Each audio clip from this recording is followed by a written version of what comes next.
want. For those that just joined us, we're talking to Vice President Kamala Harris. And if you're watching any level of news, even social media, you're seeing everything that's going on right now in the Ukraine. Break it down in layman's terms for people who don't understand what's going on and how can this directly affect the people of the United States. So Ukraine is a country in Europe. It exists next to another country called Russia. Russia is a bigger country. Russia is a powerful country. Russia decided to invade a smaller country called Ukraine. So basically that's wrong. Mm-hmm. So essentially that's what's at stake. And we as America are saying that's wrong, and we will stand with Ukraine in saying that that is wrong. But that's essentially where we are. That's essentially the issue. And good evening, Ape Nation. Guys, what's going on? It is Wednesday, March 16th, 2022, and a couple of you had reached out to me in the comments asking me to explain the Russian invasion of Ukraine and break it down and what my thoughts were on it.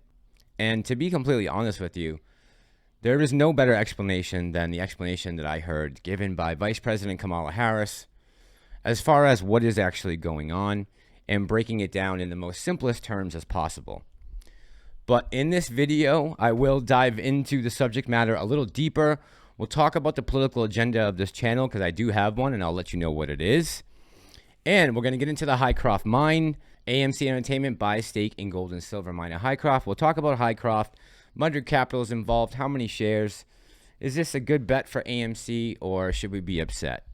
We'll get to all of that and more when we come back from the intro.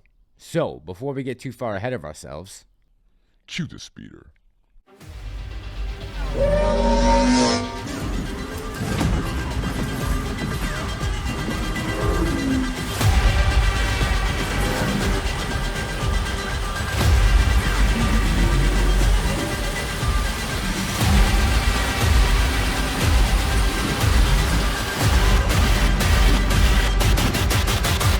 This is the way.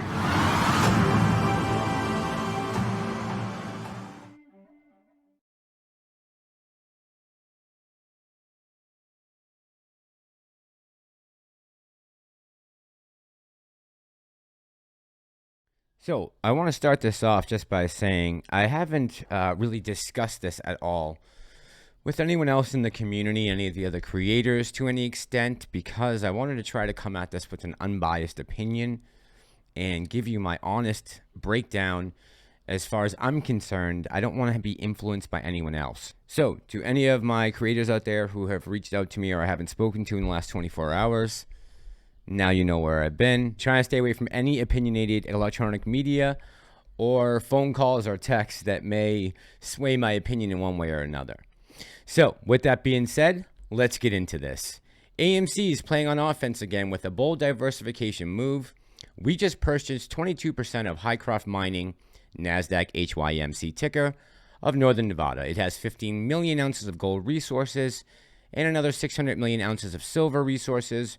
Our expertise is to help them bolster their liquidity. That was a tweet posted by Adam Aaron yesterday at 7:16 a.m. in the morning. And we saw a little bit of bounce in the stock and AMC price as well. It has been called a bold diversification move and possibly a way that Adam Aaron is trying to hedge against inflation. Now, I understand both sides of the argument, why some people are upset, and I understand why some people are excited.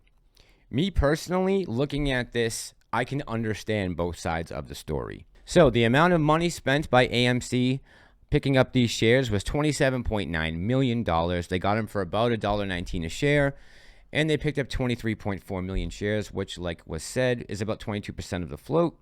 And when you break down those numbers, it's only about 1.5% of total liquidity that they have available to them right now. And so with the possibility of 600 million ounces of silver and 15 million ounces of gold that could possibly be dug up out of the ground, if they can find and pinpoint the location of wherever these veins are that are running through this mountain range, if they can get to that without spending a ton of money, it could be a very lucrative buy for AMC and end up paying off big time dividends in the future going forward. Now, me personally, I'm kind of on the fence about this.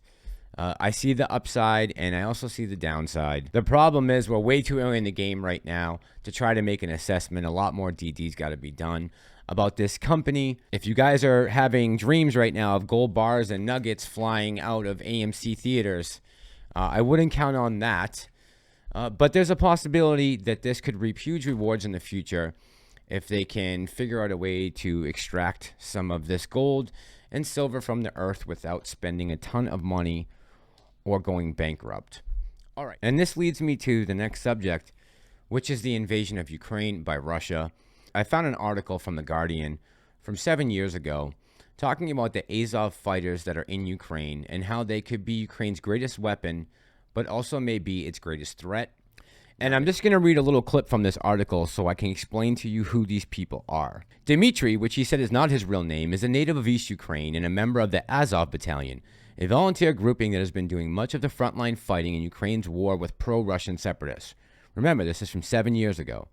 The Azov, one of many volunteer brigades to fight alongside the Ukrainian army in the east of the country, has developed a reputation for fearlessness in battle.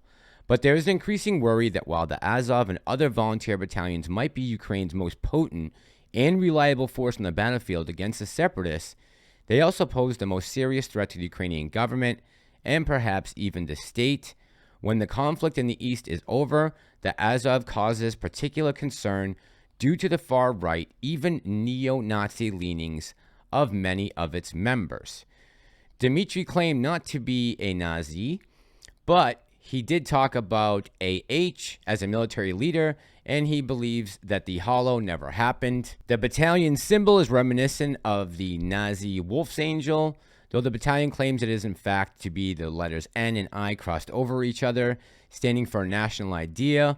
Many of its members have links with neo-Nazi groups, and even those who laughed off the idea that they are neo-Nazis did not give the most convincing denials. So, that is just one article from 7 years ago that I pulled out to explain to you who has been doing the fighting leading up to the invasion a couple weeks ago. And most of the fighting has been done in the Donbass region of Ukraine. Over 14,000 people have been killed from shelling and mortar fire coming out of Ukraine into these supposed independent states in the Donbass region. So I think it's important to understand how long this fight has been going on. This is not just something that popped up in the last few weeks. These pro-Ukrainian forces, some of them backed by far-right militias, have been fighting in this region for a long time.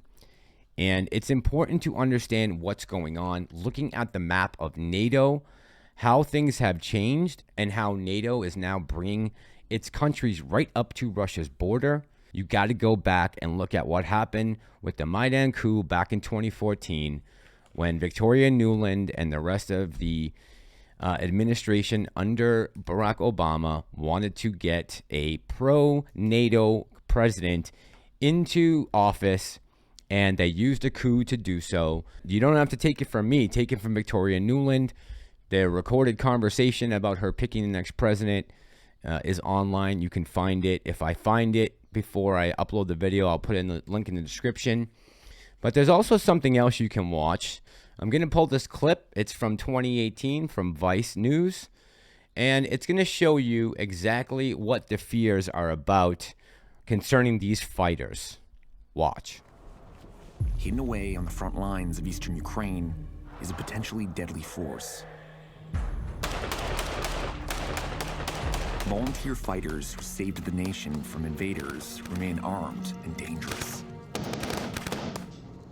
and could always turn their weapons on their own government.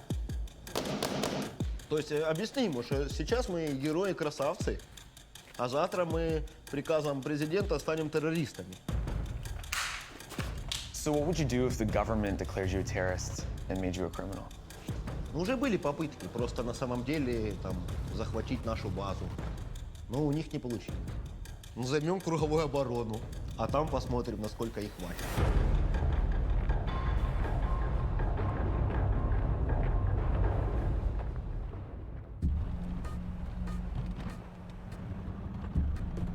It smells a little bit like powder.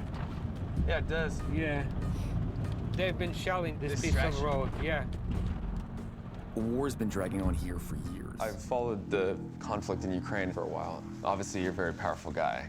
It's on the record that some of these guys that were fighting were criminals, neo-Nazis, fascists. Але дехто з них дійсно показав себе з негативної сторони. Але це були одиниці. So you don't regret that decision at all? Коли б ситуація повторилася, я б діяв би так само. Тому що головна моя задача була захистити країну. І ми виконали це завдання. Are they still there? Are they still actually undertaking serious operations? Саме Збройні сили сьогодні повністю несуть відповідальність за захист України. You're sure the volunteers, they're just doing assistance now? Безумовно. І ще ж кажу, між Україною і Росією саме відповідають наші військові керівники. So the video I just played you is from 2018. I'm going to put the link down in the description if you want to go watch the whole thing. It's about 22 minutes. It will give you a much better breakdown of what's going on in Ukraine right now. And also, if you want, check out Ukraine on Fire. It's an Oliver Stone documentary. It's on YouTube. And if I can, I'll put that link in the description as well. And last but not least, the Fed did its rate hike today, 0.25, like we all had said. And I think the market responded well to it. Hopefully, we'll see some bounce over the next couple weeks as we now have gotten over the hump of this first rate raise. I am hoping we start to circle back into some of the meme stocks and maybe the EV and the fintech. We can get AMC over that $20 hump again. All right, guys, I'm going to call it there for now. Don't forget, tonight we have the live stream, 9 o'clock. I'll have a couple guests being brought on so we can discuss the Hycroft mine. We'll talk about the gold production. What do we think about it? We'll have you guys weigh in. I want to know what you guys think. As always, guys, thank you for all the viewers, the likers, the commenters, my new subscribers, my OGs. I appreciate each and every one of you. We are here to break the wheel. This is Ape Nation. I'm the Massalorian, and I'm out.